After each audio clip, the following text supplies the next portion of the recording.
Hello, everybody. Welcome to episode 134 of Optimal Living Advice, the podcast where we take any questions you might have about the many struggles of life and get them answered for you here on the show. I am your host, certified life coach Greg Audino, and today we've got a pretty intense question. This question is very long, but very involved and contains a lot of important information for answering the question in full.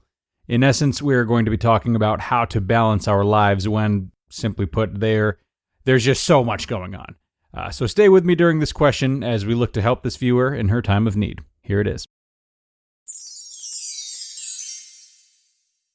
My fiancé and I have been struggling a lot lately with balancing career endeavors and deciding where to direct our lives. First, my fiancé and I work as apartment managers. We help tenants solve problems and manage the leasing of vacancies in exchange for free rent and $6,000 a year.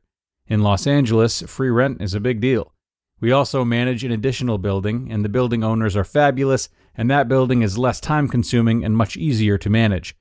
Next, we own a direct-to-consumer apparel brand. We are currently making very little money on this, but we foresee a bright future. Plus, it can be a lot of fun to run, and we enjoy all aspects of the business. Then, we both own a custom apparel business. While less fun than the apparel brand, we can foresee this business being my fiancé's income in the next 3 to 4 years. My fiancé is currently laid off and is now pouring most of his attention into the custom apparel business. For my income, I work with clients to help them start and grow their own businesses. I absolutely love helping clients, and I'm very happy with how flexible my schedule is because I work for myself. Our overall household income is only around $50,000 a year, with each of us spending 40 to 50 hours a week, so it can feel defeating to work so hard, yet earn so little. We both value freedom, travel, and family, so our current lifestyle does support all and is probably the reason why we've been able to hang in there for so long. Our dream is to own our own home in Los Angeles, but our income most likely won't allow enough mortgage to be able to purchase a house. To make things even more tangled, we will be getting married in under a year and want to start our family soon after. The thought of children in this sounds impossible, but I'm 29 and now the clock is ticking. I feel overwhelmed and tired, and I'm not sure where we can refine, delegate, and scrap in order to accomplish our dreams. Best, Disoriented Entrepreneur. I absolutely love the sign-off name. It's about time one of you ended your questions like this. Get with it, everyone. So, Dear Disoriented, I too am feeling very disoriented just from hearing this question, and I can only assume many of the listeners are as well. I can only imagine how difficult it must be for you, how truly disoriented, overwhelmed, and tired you must be trying to live it. Yes, to me it seems like you're trying to do way too much here. I lived in LA for a while, and I know the temptation there is to do everything and believe in a life of no limits. It's pretty well hardwired into the culture of the creatives and entrepreneurs that make for the city's identity. That being said, I encourage you to look around at those hustling the way that you are and take some inventory. You might end up having a different experience than I did when taking a hard look at the results of those around me who were trying to hustle nonstop, but from what I saw, it rarely ever equated to the whole spectrum of success that all pursuers were seeking.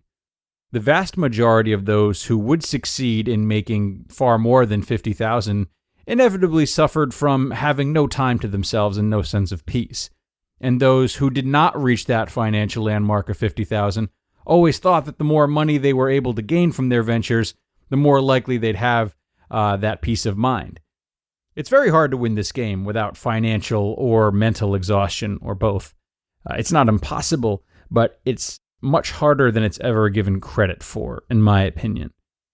So looking through your question, I am counting 4 sources of income for your fiancé and 5 for you. That is 9 total between 2 people, spread across 80 to 100 of hours of work a week, totaling $50K. It's a complete gridlock. Something has to be eliminated. Sure, all of these pursuits may have the potential to grow in different degrees, but the thing is, they aren't being given a chance to, nor will they be given that chance, because you don't have enough extra time to dedicate to them. It's okay to max out. It's easy to do it when we are excited and smart and have belief in ourselves, three qualities which you clearly possess.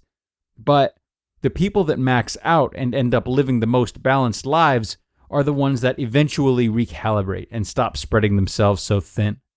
A business coach might give you different feedback after looking into more of your numbers and metrics, so I do think seeing someone like that on a recurring basis would be more beneficial than I would be, just answering this as a one-off.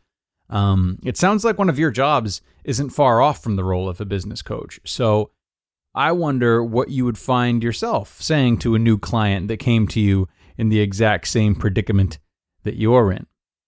Now, whatever answer you have to that question, or whatever answers a business coach may tell you, my job here is to look after your mental health first and foremost. And the way I see it, things aren't adding up as it is, let alone with the responsibilities you two would like to undertake in owning a home and having children. These are a couple of the values or goals you mention along with freedom and travel and family. It is wonderful that you are taking the time to sit back and acknowledge these. It's also wonderful that you're trying to shape a lifestyle that supports them and that, to this point, you feel has done so successfully. But in my opinion, your life is no longer supporting them as much as you might like to tell yourself it is. And realizing that subconsciously is probably part of the reason you ask this question and are feeling as though the frustration and pressure are starting to mount. Usually, when things are going wrong, it's the sign that our main values aren't being fulfilled in one way or another. This may be hard for you to see, but again, based only on my quick outside perspective, it doesn't line up for me. So I will go down the list of my perceptions. So you have freedom. I don't see how there's much of that for either of you with a combined 80 to 100 hours of work that's non-delegated, especially if there's unpredictability in some of your jobs that could require you to perform an unexpected task at a moment's notice. Not to mention the fact that entrepreneurs typically have a hard time shutting their brains off when there's no scheduled, structured work time.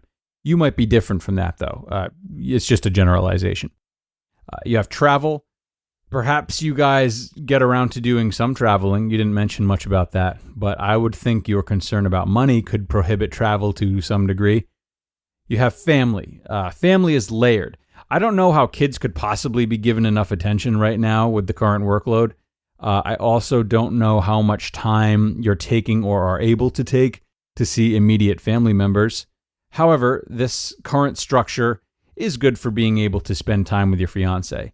And it seems like you're able to both see each other a lot and confidently grow in the same direction. And that leads me to my final thought, which is that right now, your best ally is probably your fiance, which is great news. You two definitely seem to be on the same page about which direction you want to grow in, which research has shown to be quietly one of the most determining factors for any couple's success. Now, with that in mind, and having that crucial box checked off, I think it's highly important for you to just sit down and take a breath and catch up on what you both really want right now and in the future.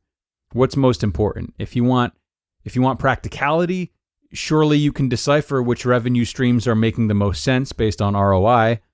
Is it buying a house? Is it staying in LA? Is it having children?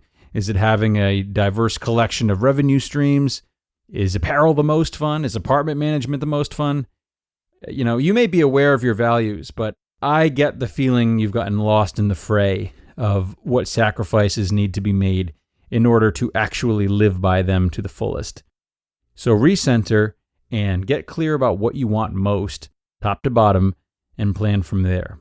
I don't know nearly enough about all these things that you're trying to balance to just tell you what to keep and what not to keep, but I do know that your priorities aren't being met entirely. And I know that your fiance is the partner in crime you're tackling this with, and that you two need to take a second to re-strategize.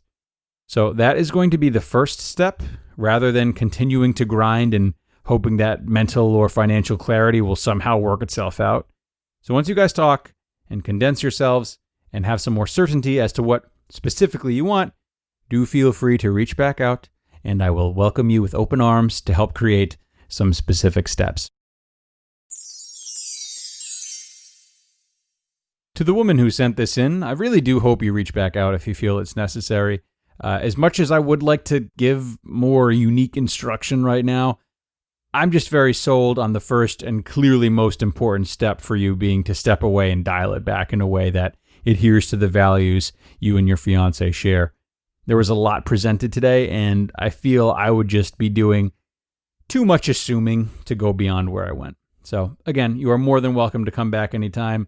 Same goes for the rest of you. Those who have and have not submitted questions, you are always welcome. Email questions to us at advice@oldpodcast.com. advice@oldpodcast.com. Send them there, and we will help you as best we can. We are done for today, though. Thank you for sticking with this longer one, and I can't wait to be back with you guys next time. Until then.